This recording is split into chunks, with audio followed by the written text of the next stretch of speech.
Last Wednesday, Hurricane Michael hit the Florida Panhandle, destroying homes and changing lives for years to come. SNN's Jennifer Vaglis visited the area earlier this week and joins us now. That's right, Gran Hallie. I spent the last 3 days on the Florida Panhandle visiting affected areas, Panama City, Lynn Haven. Many homes and buildings were complete and total losses with, roofs gone with tarps over them, trees down onto cars. And, I heard a lot of people's stories and how the storm affected them. But one man's story will stick with me forever. And he had no one to turn to when the storm hit, so he stayed put. And check it out.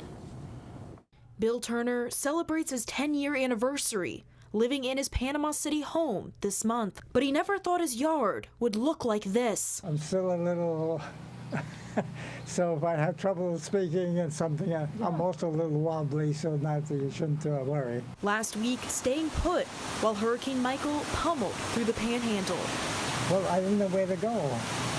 And I have two pussycats, sisters from the same litter, and one outdoor pussycat which comes for food. Turner watching chaos unfold from his window. This was part of a carport that was over here. Now, this is my car, the little dark car over here. The metal carport flying over his house, collapsing onto his front yard.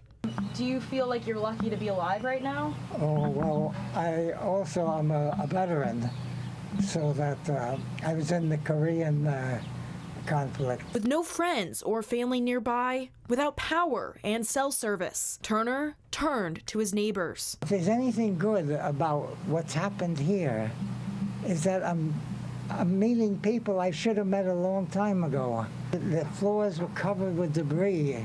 And he insisted on cleaning up my combined living room and dining room. Building relationships through unfortunate circumstances. In life, we sometimes get involved with nonsense and nothing, and the time goes by and everything goes by. It's so nice when someone stops by, and I think I'm going to have to change. I haven't been the nicest neighbor. No. So, this is someone who was it made his day just to have someone to come up and talk to him. And this is someone who will have to, recover for 5 to 10 years, maybe longer.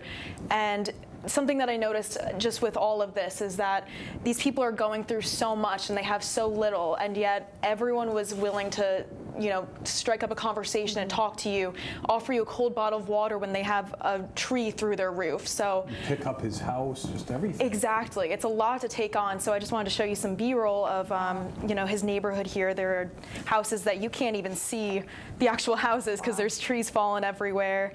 I'm sure with damage like that, video can't even really do it justice. Actually being there, and these are two gentlemen whose a tree actually fell onto their house and they have to abandon it completely, all of their things. And then here's another pretty big house.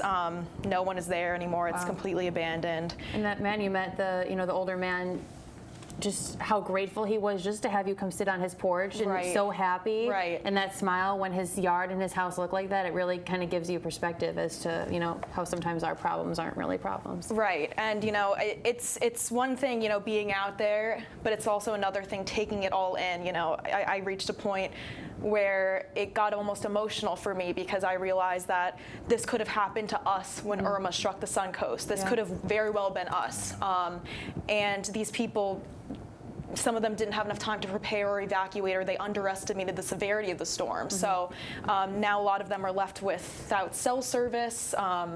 It really hits home. Now, does he have insurance? He said that he will reach out to his insurance agent, but the problem is there isn't a lot of cell service. So if at one part on the B-roll that I took, there was a line of cars pulled on the side of the road where there was just for Verizon users, there was a tiny bit of cell reception. So you would see 50 cars lined up on the side of the road, just trying to get the littlest bit of cell service that they can get just to reach out to the outside world, let them know that they're okay.